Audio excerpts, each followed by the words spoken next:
प्रमुख रामसर साइटों में सालबुग जो है, सालबुग जम्मू कश्मीर का जो है 75वां साइट है। हाईगम, देखिए ध्यान दीजिएगा, हाईगम आर्द्रभूमि जो है जम्मू कश्मीर में है। ठाणे क्रीक महाराष्ट्र में है। कांजीर कुलम पक्षी अभयारण्य तमिलनाडु में है। उड़ूर पक्षी अभयारण्य तमिलनाडु में है। सुचिंद्रम थिरूर आर्द्रभूमि कॉम्प्लेक्स तमिलनाडु में है। चित्रागुड़ी पक्षी अभयारण्य तमिलनाडु में है। यशवंत सागर मध्य प्रदेश में है। यशवंत सागर मध्य प्रदेश में है। यशवंत सागर मध्य प्रदेश में है, ठीक है। उसके बाद है कि अंशुपा झील उड़ीसा में है। हीराकुंड जलाशय उड़ीसा में है। तंपारा झील उड़ीसा में है। अंशुपा झील भी उड़ीसा में है। उसके बाद है रंगनाथिट्टू कर्नाटक में है। देखिए रंगनाथिट्टू आया था ना एक सेट में, रंगनाथिट्टू पक्षी अभयारण्य करके आया था। नंदा लेक गोवा में है। सतकोसिया गौर उड़ीसा में है। उसके बाद बेम्बानूर आर्द्र कॉम्प्लेक्स तमिलनाडु में है। बेलोड भी तमिलनाडु में है। वेदांत गल पक्षी अभयारण्य तमिलनाडु में। उदय मार्तंडपुरम पक्षी अभयारण्य भी तमिलनाडु में। गल्फ ऑफ मन्नार तमिलनाडु में है। कुथानकुलम पक्षी अभयारण्य तमिलनाडु में। सिरपुर तालाब याद रखिएगा, इंदौर मध्य प्रदेश में। सिरपुर तालाब मतलब देखिएगा, सिरपुर तालाब और यशवंत सागर दोनों मध्य प्रदेश में है। आगे पाला आर्द्रभूमि सियाहा जिला में है, मिजोरम में। सियाहा जिला को भी याद रखना है, और मिजोरम में है। सांख सागर शिवपुरी मध्य प्रदेश। देखिए सागर वाला दो आ गया है, यशवंत सागर और सांख सागर दोनों मध्य प्रदेश में है। 53वां है। पिंचवरम मैंग्रोव 52वां है। पिंचवरम तमिलनाडु में है। Pallikaranai Mars reserve forest Chennai में है।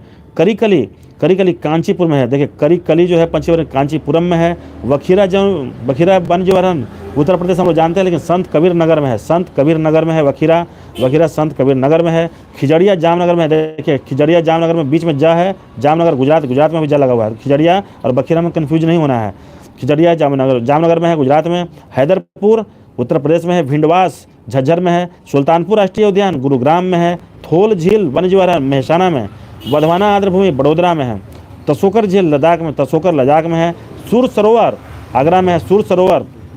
आगरा तसोकर याद रखें लद्दाख में। लोनार झील बुलढाना महाराष्ट्र में। कांवरताल झील बेगूसराय में है। भारत में रामसर साइट की संख्या 75 है।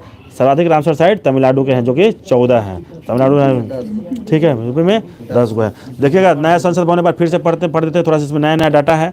देखिएगा, हम लोग क्या चर्चा कर रहे थे, 6 द्वार के बारे में मेन उसको पढ़ना है। देखिए 6 द्वार कौन कौन है। गज द्वार है, अस द्वार है, शार्दूला द्वार है, इमसा द्वार है, गरुड़ द्वार है और मकर द्वार है, ठीक है। एक बार में याद नहीं होगा, ये गज द्वार अस द्वार तो याद होगा। शार्दूला बताते हैं, पढ़ रहे हैं आगे, इसमें दिया है कि नहीं दिया है देखते हैं।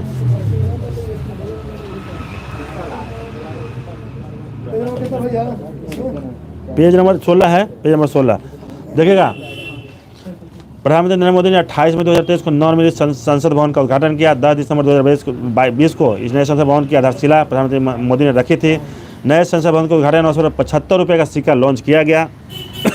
सेंट्रल विकास परियोजना के शीर्षक में नई दिल्ली के संसद भवन का निर्माण किया गया। आर्किटेक्ट बिमल पटेल द्वारा डिजाइन किए गए नए संसद भवन का निर्माण टाटा प्रोजेक्ट द्वारा किया गया। हम लोग पढ़ किए हैं। इसका आकार त्रिकोणीय है, त्रिभुजाकार, उसमें हम पढ़ लिए हैं। नए संसद भवन में देखिए 6 द्वार बता रहे हैं। गज द्वार, अश्व द्वार, शार्दूला द्वार, इमसा द्वार, गरुड़ द्वार और मकर द्वार। गरुड़, अश्व और गज ये तो जानवर के नाम पर है, देख लीजिएगा जो भी है। बाकी शार्दूला द्वार है वो नया पे, इमसा है और मकर द्वार है। मकर जो है हमारा राशि के जो है ना, मकर राशि के नाम पर। संसद भवन से राजस्थान में लाए गए ग्रेनाइट और बलुआ पत्थर का प्रयोग किया गया है। एक नया डाटा इसमें है। संसद भवन की छत पर राष्ट्रीय प्रतीक का निर्माण किया गया है। राष्ट्रीय प्रतीक जो है कांस्य से बना हुआ है। इसका कुल वजन 9500 किलोग्राम तथा इसकी ऊंचाई 6.5 मीटर है। नए संसद भवन में 888 सदस्य और राज्यसभा में 384 बैठने की व्यवस्था है। कुल मिलाकर 1272 है। प्रधानमंत्री नरेंद्र मोदी ने संसद में नंदी के साथ पवित्र सेंगोल की स्थापना की। सेंगोल को हिंदी में राजदंड कहा जाता है और इसका इस्तेमाल चोल साम्राज्य से होता रहा है।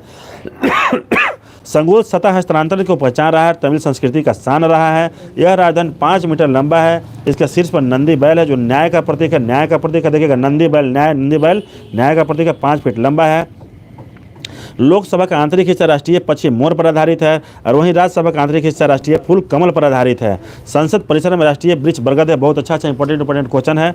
देखिएगा लोकसभा में आंतरिक हिस्सा राष्ट्रीय पक्षी मोर पर है और राज्यसभा का आंतरिक हिस्सा राष्ट्रीय फूल कमल पर है, ठीक है। संसद परिसर में राष्ट्रीय वृक्ष बरगद है और राजदंड 5 फीट लंबा है। इसका शीर्ष पर नंदी बैल है जो कि न्याय का प्रतीक है, जो कि तमिल संस्कृति का शान रहा है, ठीक है। आगे अब चलिए, अब इसमें से क्वेश्चन बता दीजिए।